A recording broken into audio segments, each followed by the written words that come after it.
topics and opinions expressed on the following show are solely those of the hosts and their guests and not those of W4WN Radio, its employees, or affiliates. We make no recommendations or endorsements for radio show programs, services, or products mentioned on air or on our web. No liability, explicit or implied, shall be extended to W4WN Radio, its employees, or affiliates. Any questions or comments should be directed to those show hosts. Thank you for choosing W4WN Radio. This is Beyond Confidence with your host, Divya Parekh. Do you want to live a more fulfilling life? Do you want to live your legacy and achieve your personal, professional, and financial goals? Well, coming up on Divya Parekh's Beyond Confidence, you will hear real stories of leaders, entrepreneurs, and achievers who have stepped into discomfort, shattered their status quo, and are living the life they want. You will learn how relationships are the key to achieving your aspirations and financial goals. Moving your career or business forward does not have to happen at the expense of your personal or family life, or vice versa. Learn more at www.divyaparekh.com, and you can connect with Divya at contact@divyaparekh.com. This is Beyond Confidence, and now here's your host, Divya Parekh. Good morning, listeners. It's Tuesday morning, and of course, I'm excited to be here. Especially more excited because I was traveling. I was in New York for some business travel, and then I'm back. And it's always wonderful to connect with you all. So I want to share the kind of story. I was visiting friends and family and a few clients. So I was at a friend's place, and this gardener came in, and he's been working on the place for quite some time. But he knocked the door and tells my friend, listen, somebody has broken your lights in your driveway. So just taking that moment and sharing it with her, as to what it was going, he could have mowed the lawn, been done and gone, and she wouldn't have known. I mean, it's not a big deal, but still that tiny little thing, paying attention and helping someone out is so important. So keep the kindness circle going. Take out time from your busy life, whether it is 5 seconds or 5 minutes, help someone out with no strings attached. And also, thank you to each and every one of you who have got our books, Entrepreneur's Garden, Expert to Influencer, or any of the other books that I've written. And I want to encourage you and invite you to get the books if you have not, because I can share with you, based on our readers reaching out to you, they will be a huge help.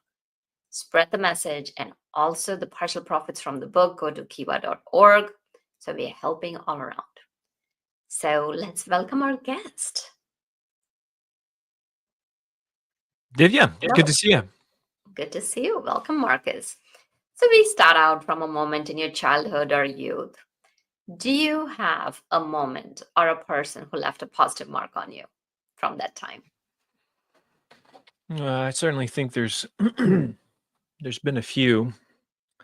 I would point out here, though, probably my mom had a big influence just because she grew up. Her and my dad were separated early, so I watched her have multiple jobs early on, in the effect that had on her. I mean, talk about grinding. She was probably doing 65 hours a week, legitimately for much of my childhood, just running herself in the ground and trying to pay off old debts. It really taught me a lot about the debilitating effect of debt on a family. That was one of the reasons my parents divorced, was because of the financial arguments that they had, right? And then watching my mom try to raise two sons without really much financial support at all, and working multiple jobs, physically exhausting herself.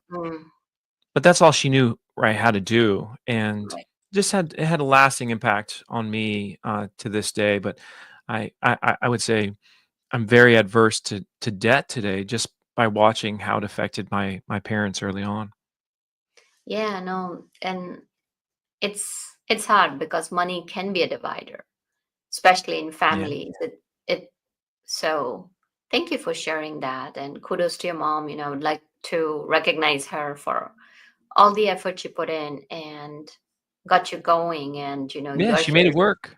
She made it She made work, it and work. she's got two sons today that have done really well, right? So it's just one of those things where she didn't, at least she's able to see the fruit of her labor, and I'm sure in the moment it felt quite difficult, but that's oftentimes, how it works anyway. Just in business too, it's like the old phrase: we often overestimate what we can do in a year and underestimate what we can do in 10.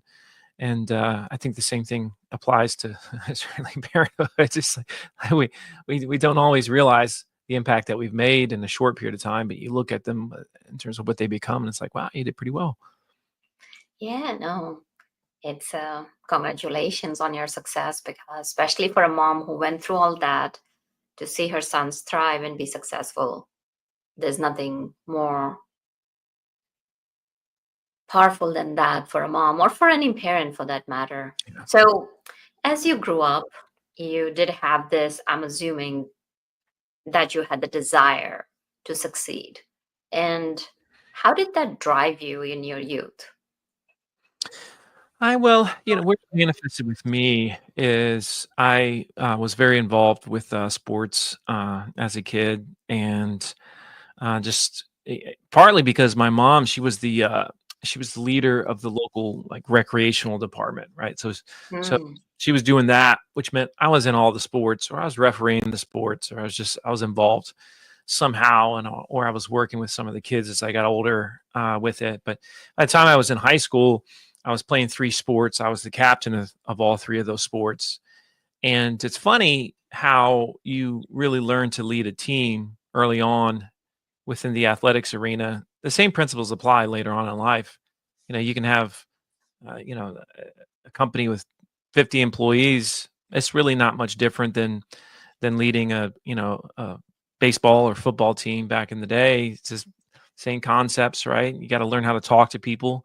You got to learn that each person is individual in the way that they are moved and motivated. You got to speak to them in their language, right? And you just got to find creative ways to keep everybody on their feet. But that was the big, I think, catalyst for my life in many ways to become what I am is the athletics background. mm.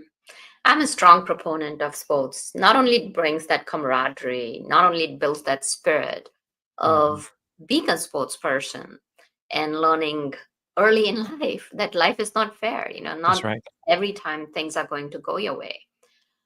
Well, So, to your point, I think we protect our kids too much from failure at this point, yeah. as a society, and the great thing about sport, especially if the parents don't intercede too aggressively, is that they're going to fail oftentimes more often than they succeed. Especially if you think about baseball, the greatest baseball players in the world hit the ball 3 out of 10 times at bat, right? 3 out of 10 times. So that means 7 times you fail, 3 times you succeed. That makes you a Hall of Famer. I mean, just like, Absolutely. And it's like, like you're talking about baseball. I'm a Yankees fan and Don Mattingly, and it's long time back and all that. But still, you see them practicing. And that's the beauty of athletics, that it's a journey, mhm. that glory is short lived. And we work towards that. So it's important to also pay attention and enjoy the journey rather than just be in that moment of destination and find that it's gone. Yeah, because there's seasons of life, right? They're fleeting. And the older I get, today I'm 47, and you start to see, what those seasons are like. And I've got 4 kids myself. I've got a grandson now. Also, it's like, it's just wild how time does pass by. What's weird though, and I'm sure listeners can relate to this, is you don't feel like your mind is really getting older. I mean, it might get wiser. Your body might feel older, but your mind feels essentially like it did when it was 20 years old. You're just like, I don't understand. I don't understand how's this all happening. And it's just the way that's the way it was all designed, which is pretty beautiful and fascinating at the same time. You're absolutely right. Like my dad in his 80s, he learned, I think so he was in 70s or 80s, I don't remember. He learned to use the computers, and he always said like, I feel like, I was in college. And Hmm. so we definitely feel from inside, that eternal youth, it may not show, but it's there. So as you kind of like, grew up, which direction did your career take? Well, it's funny, when I graduated college, I was working in the DC area, didn't like my job, came back home to what is a rural part of Virginia called the Northern Neck of Virginia. And my two buddies had just started a swimming pool company called River Pools. And they asked me to run the retail store. They had a little retail store while they were installing pools out in the field. And so I said, okay, until I figure out what I'm going to do with my life, I'll go ahead and do that. And what was interesting is within a couple of months, they said, would you want to become a business partner? And I never dreamt growing up that I would be a pool guy growing up, but that's exactly what I became in my 20s. And by the time 2000, that was 2001, 2008, we were fighting to grow the business. 2008 comes around, the market collapses, and Mm-hmm. we have pretty big crash. And a lot of people remember this that were in business at the time. Oh yeah. And it looked like we were going to file bankruptcy. But the good thing about pain and suffering is it forces us outside of our comfort zones, right? And then we have essentially, it's that YOLO mindset of, you've got nothing to lose and you only live once, so might as well just send it. And that's when I started to really learn about today's buyer and things like the internet and marketing and just looking at the world differently. And as I learned all these new fancy phrases like inbound marketing, content marketing, social media, stuff like that, what I heard in my simple pool guy mind was, Marcus, if you just obsess over your customers' questions, worries, fears, issues, concerns, and you're willing to address those online on your website, you might save your business. So I said to my two business partners at the time, I said, we're going to become the best teachers in the world when it comes to, in our case, fiberglass swimming pools. And so that's exactly what we did through text and video. Every single day I was addressing through articles and videos on our website and online the questions that I was getting. And to make a long story short, we became the most trafficked swimming pool website in the world within the next 2 years. And it exploded so much that I started to write about what we were doing. And as I wrote about what we were doing online, I started getting companies say, hey, can you teach me how to do that? And then folks said, can you speak about that at our conference?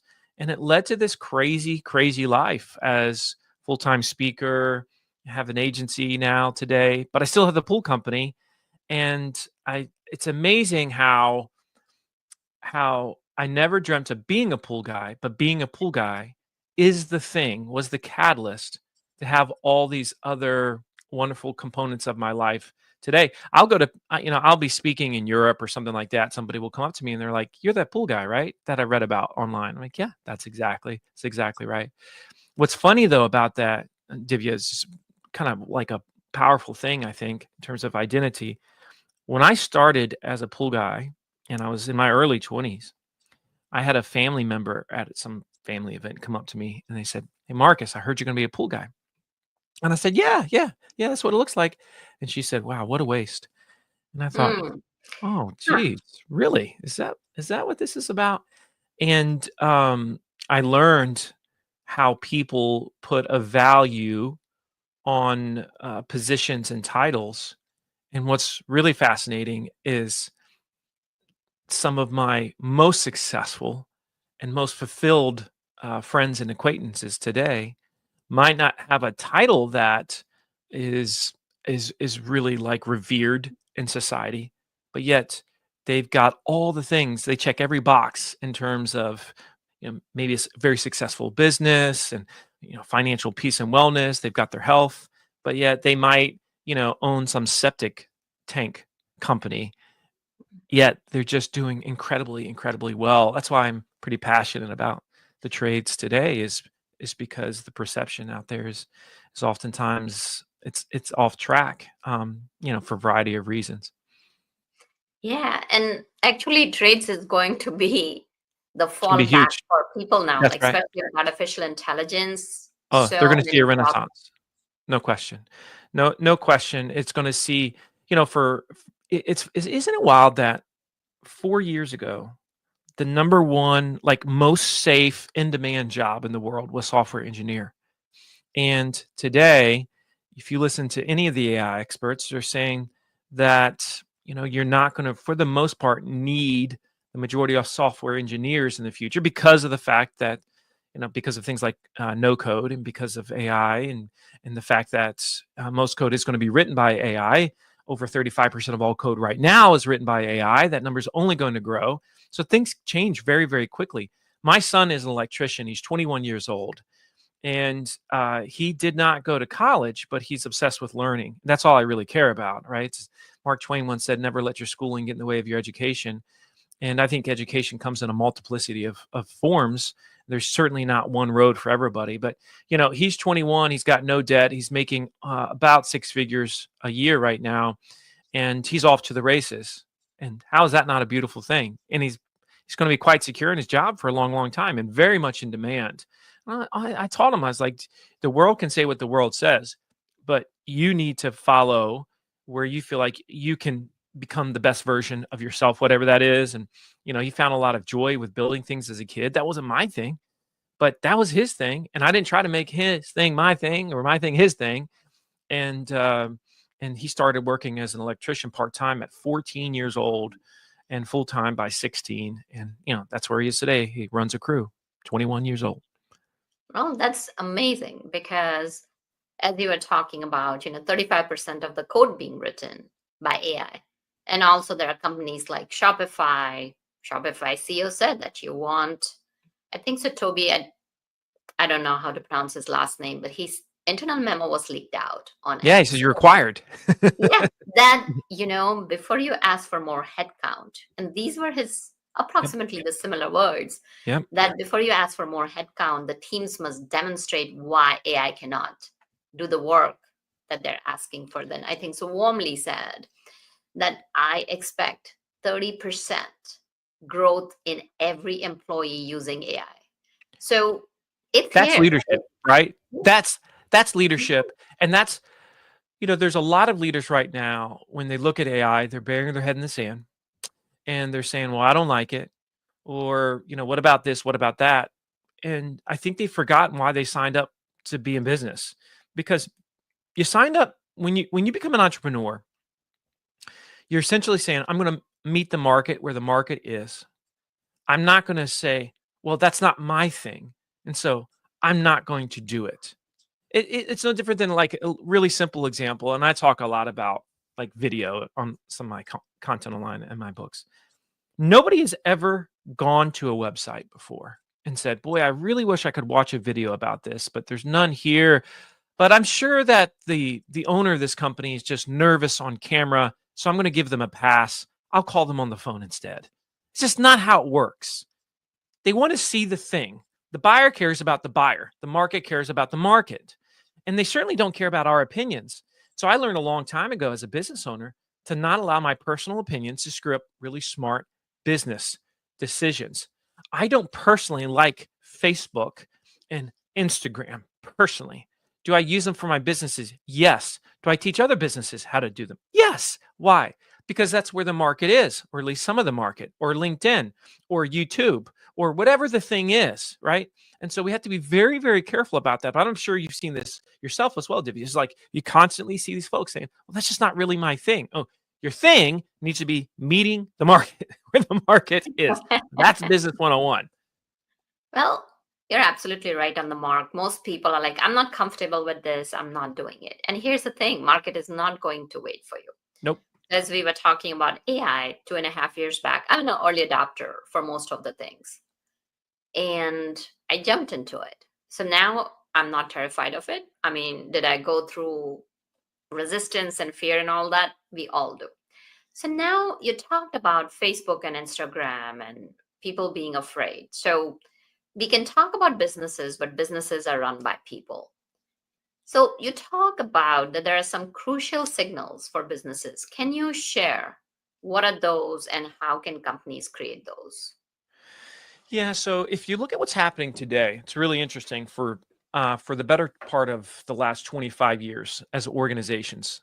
The way we generated business, we had to essentially be recommended by two parties.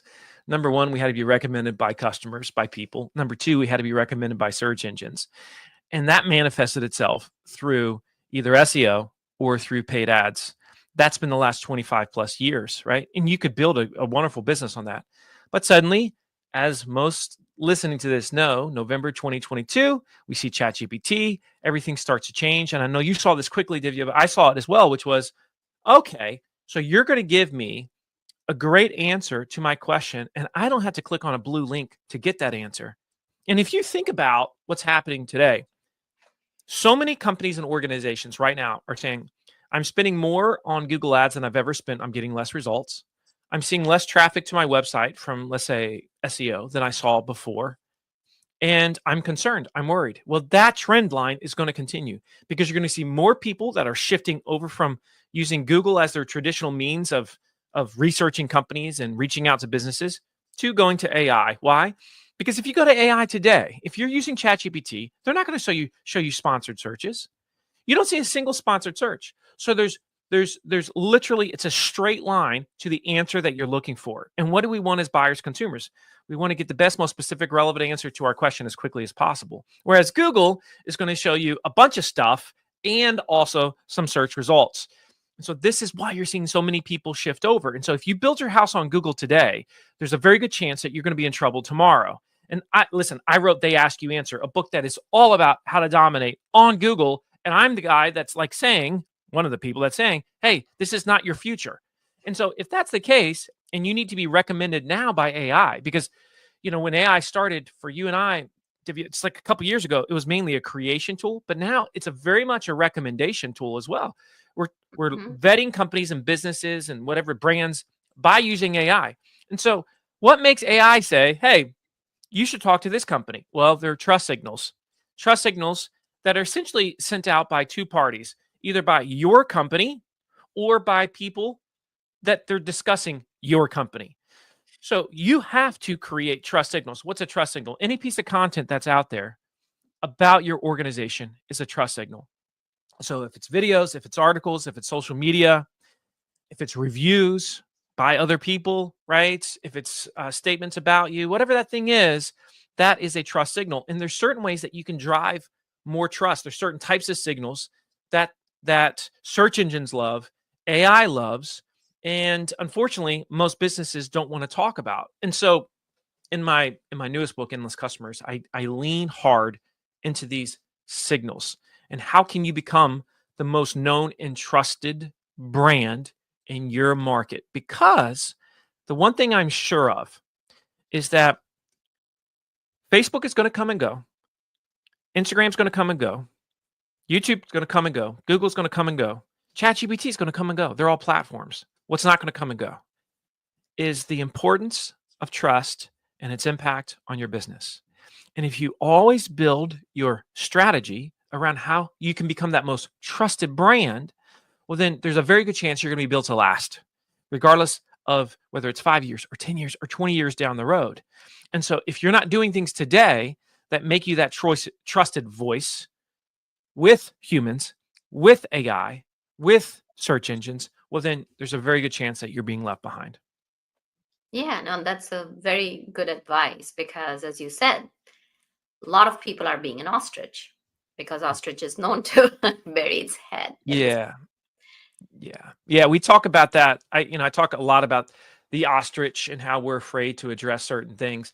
And in the book, I mentioned 4 pillars of a known and trusted brand, and they're essentially the antithesis of the ostrich, right? So the ostrich, when it has a problem, it buries its head in the sand because it thinks the problem's going to go away, which, by the way, it's a total myth, but it's visually very, very effective, right? Because oftentimes I'll say to companies, are you being the ostrich right now? Or are we going to do what it takes to become that voice of trust? Like, we have to make a choice right now.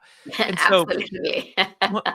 one of the core pillars of a known and trusted brand is saying online what others aren't willing to say in your space. Say what others aren't willing to say. And if you think about that one, somebody might say, well, what do you mean by like say? Okay. And this is also the second pillar too, very much related to it, which is show what others aren't willing to show with video. But there's essentially, when it comes to the way people buy stuff, the way we research, there's 5 subjects in particular that we always tend to research when we're looking to make a buying decision. This is B2B, B2C, this is small business, this is enterprise. It doesn't really matter. So what are the 5 things that we always research as buyers, as consumers? Number 1, we want to understand cost. We just really want to feel like very clearly we understand pricing and that we're not going to get ripped off. So cost is number 1. Number 2, we want to understand problems/objections. We want to know what could go wrong. How could this blow up in my face? Right? So it's essentially fears. Number 3, comparisons. We love to compare stuff online. I mean, think about how many times you've compared one thing versus another thing online. We love to do that. Number 4, reviews. We're like obsessed with reviews. The thing about reviews, Divya, is we just don't want the good reviews. We want the good, the bad, and the ugly. If somebody doesn't have any 1-star reviews or negative reviews, it actually makes us a little bit worried, like something's wrong here. And then finally, number 5, best. Best, most, top. Like, how many times have you searched best plus another phrase online? I mean, it happens all the time. So cost, problems, comparisons, reviews, and best. Here's what's crazy. Those subjects run the economy of search. Those are the subjects that are dictating whether you get leads or not. Those are the things that people are searching in Google, the things that they're searching in AI. And those are the things that most businesses don't want to talk about online. And if you want to become the voice of trust in your market, you have to be willing to talk about those 5 things. And obviously in the book, I teach you how to talk about those 5 things. And everybody, of course, wants to say, there's no way I could talk about that. I can't talk about cost, Marcus, because every job is different and it depends. And we tend to be more expensive and we're going to scare them away. I mean, there's all these things that people say. I'm telling you, we've got the data on this. And you do not want to ignore the most fundamental questions that people have when it comes to your product or service, one of which is roughly, what's this going to cost me? Mm-hmm. Yeah, that's such a powerful question. And you also talked recently just now about showing your audience what others are not willing to show with videos. And there's, YouTube shorts, there are like long videos, like it keeps on changing. So what would your advice be to the companies or to entrepreneurs? Yeah, this is one of those things. Video is such a massive, massive deal. I'll say something here that I think will scare people to death, but I feel like it's my responsibility to be honest always. And that is, there's a pretty solid chance within the next 5 to 10 years that your YouTube page is much more important than your web page, your website. And a lot of companies can't even fathom that right now. But if you look at where the world is headed, it's very much headed in a video-centric direction. I actually believe the rise of ChatGPT and some of these other AI-based search engines are going to lead to also a rise in YouTube. YouTube could be Google's #1 revenue generator within a few years, just based on where the market is headed. And so, if that's the case, are you really putting emphasis on video? Because this is what people want to see it to believe it, and they want to feel like they have fully vetted it. More and more people are visual learners. This is just where our brain is going. And it's one of those things where you have to start thinking as an organization like a media company. And that's one of those statements folks are like, really? I didn't sign up for this. I know you didn't sign up to become a media company, but that's where the world is now headed. And you need to go with them. Or again, you're going to be left behind, right? You can't Mhm. expect to be sending, faxes from your fax machine to your customer base and get the reach that the person that's sending email is going to have. It just doesn't work like that. And so we're going to have to evolve, and video is a place to do it. Most companies at this point that are doing at least a couple $1 million in sales should have a full-time videographer that works on staff. I mean, that's the way that you should be thinking. Now, some of you are, like, well, Marcus, I'm much smaller than that. Okay, well, now you're the videographer. But yeah, you have to be doing video, because people buy from those they know, like, and trust. They want to see your face. It makes you much, much more human. And that's where we're going. And there's a very big difference between just stating something in text online versus showing it, improving it in video. They're just night and day difference. That's what makes you much, much more believable and certainly more transparent as well. And that's what causes people to say, I trust you enough to buy from you. Mm, that definitely makes sense because, all right, let's say even whether you're a CEO or a small entrepreneur, your product could be the best. But as you talk about, being willing to be more human than others, especially in the world of AI, so many people are putting in avatar videos, even ads created by AI. Yeah. So in that, showing a little piece of, who are you as a human being? Why would they like you? And a lot of people are hesitant about putting in those kind of videos. So do you think, like, in terms of products also, like you said, like, showing that proof, that explainer videos work really well?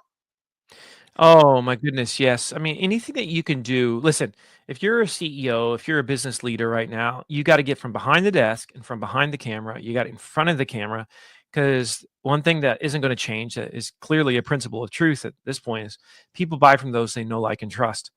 And yeah, it's like, look at this like pod that you're doing, Divya. It's like a lot of people do business with you because they heard about you here. They develop a relationship with you on here. They like your energy. They like your vibe. And they're like, I want to work with her. If this was, if you didn't do any video, or if people couldn't hear your voice and they were just reading your words, the relationship would be different. So you have a very human element about you with your brand that resonates with the market, and because of that, the market has responded and allows you to have a successful business. Right? This is all of us, and so if you as a business leader aren't thinking of ways to show your face more, and by the way, this doesn't mean that you're posting photos of your family. You don't have to do that. I mean, one of the biggest advocates of social media in the world is Gary Vaynerchuk. I don't know what his kids look like. I don't know anything about his family because he doesn't show his family, but he shows himself a lot, and that benefits his brands, right? And so the moral of the story is, you got to, once again, there's a common theme here. We got to get over some of our personal opinions. We've got to put ourselves out there. Another simple example of this, I talk about this in Endless Customers, is like, listen, one-to-one video with email is so simple, so easy. It costs literally nothing. And most salespeople are sending just text-based email today. It doesn't make any sense to me. Like, if I've got an appointment, and if you talk to any of my sales team, and they have an appointment, a sales appointment with you, beforehand, they're going to send you a video. They're going to introduce themselves. You're going to see their face. You're going to hear their voice. You're going to get to know them on a personal level before you ever talk to them on the phone, before you ever see them on camera, before they ever walk up your driveway to, sell in your home or whatever that thing is. That's the way to do it. Yet most companies aren't thinking like this. I mean, it's amazing to me how backwards we are in terms of humanizing the sales process. And listen, I'm all about using technology, but you can use technology and humanize your business, your brand, your people even more so. But you got to get in front of the camera. It's not going to happen otherwise. And you don't want to be using just a dang digital avatar, which I mean, I'm cool with that. I'm cool. I've written about them. I wrote about them in Yeah, the book, yeah, but yeah. you need to be showing your face out there as well. Absolutely. I totally agree with you. Now, there are a lot of questions, a lot of my clients will ask me. I'm not in this a video person or anything like that. So the question I get from several of my clients is that, like, oh, people say that, you got to be personal, but you gave a very good example of Gary Vee. So sometimes, they say, like, oh, I could just be walking down the street and taking a video and I'm putting it on LinkedIn. Like, is that unprofessional? So if you can answer that question, that would be great, because when you're showing your personal side, don't have to show your family, don't have to show you're going for mani pedi or you're going for, like, this best barber or haircut, but showing some of your personal element. What are your thoughts on that? It's very fascinating to me whenever I post something, how just like what people notice. If you follow me on LinkedIn, I'm a pretty good follow on LinkedIn. I'm very active over there, 4 to 5 posts a week. I put my best stuff on LinkedIn. I do a mix of photo plus video plus text. I mean, I do a full mix. Mhm. Um, and I don't hesitate to just do a video spur of the moment. If I'm just outside and I've got a thought, I share it with my audience. You have to, the thing about, you got to understand about all this stuff, it's kind of like learning to walk. You don't get it the first time. It's clunky, and you have to embrace the messy that comes with it. A lot of people just don't want to embrace the messy that comes with developing a brand voice. You want a personal brand and you want a company brand. But I can tell you, personal brands are much stronger than company brands. if I said to this audience right now, do you know who Kylie Jenner is? Everybody would say, yes, I know who Kylie Jenner is. I've heard of her. If I said, do you know the name of her makeup line? Many people would say, I have no Right. idea.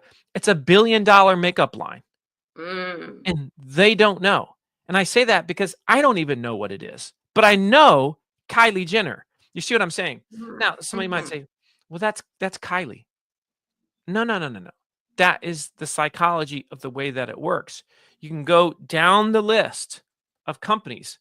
Richard Branson is much more known than his brands. And this is possible. It's like Steve Jobs was bigger as a from a social perspective than was Apple at the time. People wanted to know, what does Steve Jobs say? Not what does Apple say? What does Steve Jobs say? And so we're entering an era where individual thought leadership matters a lot. And this is especially true with like leaders of companies.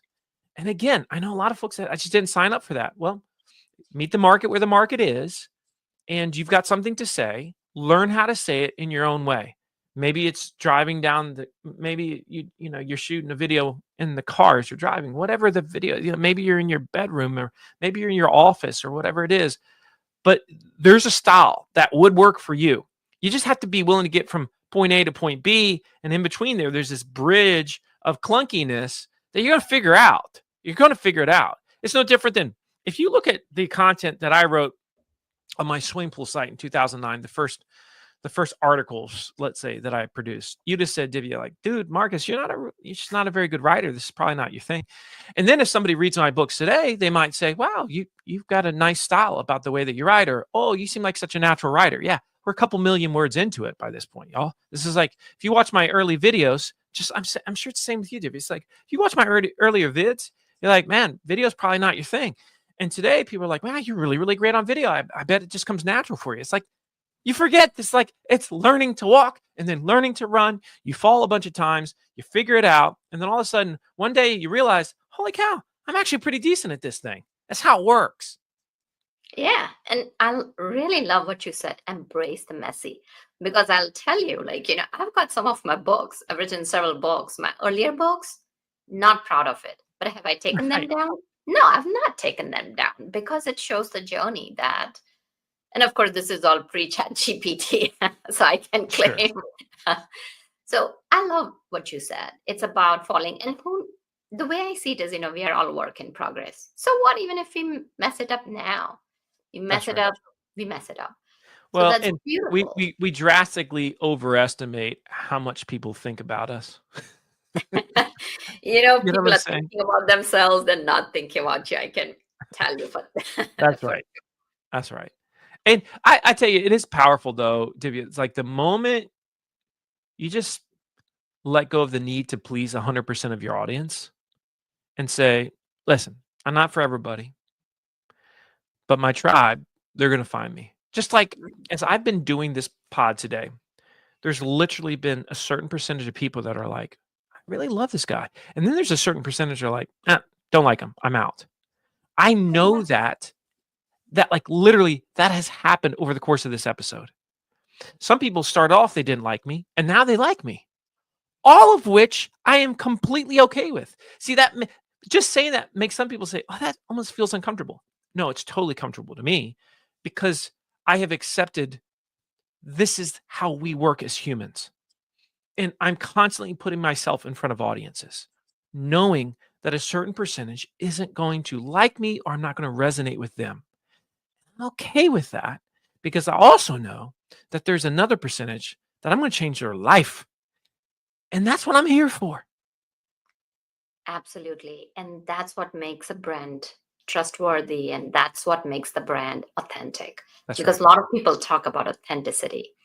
So tell us, you have given us some very valuable nuggets. So thank you, Marcus.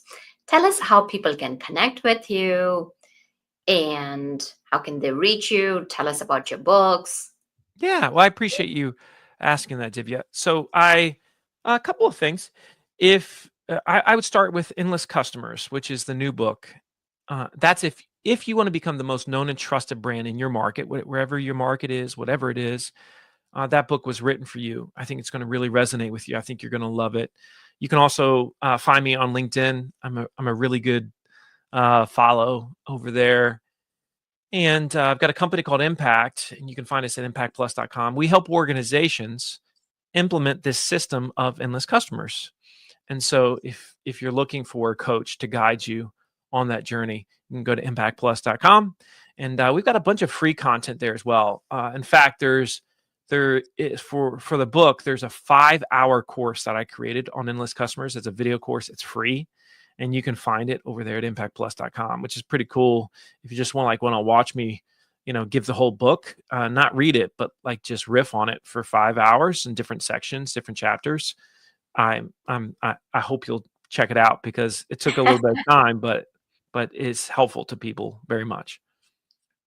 I'm sure our audience is going to find a lot of value in what you're sharing, and just based on the nuggets you have given us, I'm sure that y'all will enjoy Marcus's book. So check it out and see how it can help you, because we are all selling something, whether you're an entrepreneur or not. So thank you, Marcus, for joining us. Divya, it's my pleasure, and appreciate your audience, and love your subject matter. And so hopefully this was a positive for those that were listening today. I'm sure it was. So thank you, Marcus. Thank you, wonderful audience, because the show would not be possible without you. So reach out to us. Let us know what experts you're looking for, what strategies you're looking for. We are here to serve and support you and help you live the life you want and you deserve. And thank you, Juan, for making the show technically possible. Be well, take care, and I'll see you next time. Thank you for being part of Beyond Confidence with your host, Divya Parekh. We hope you have learned more about how to start living the life you want. Each week on Beyond Confidence, you hear stories of real people who have experienced growth by overcoming their fears and building meaningful relationships. During Beyond Confidence, Divya Parekh shares what happened to her when she stepped out of her comfort zone to work directly with people across the globe. She not only coaches people how to form heart connections, but also transform relationships to mutually beneficial partnerships as they strive to live the life they want. If you are ready to live the life you want and leverage your strengths, learn more at www.divyaparekh.com. And you can connect with Divya at contact@divyaparekh.com. We look forward to you joining us next week.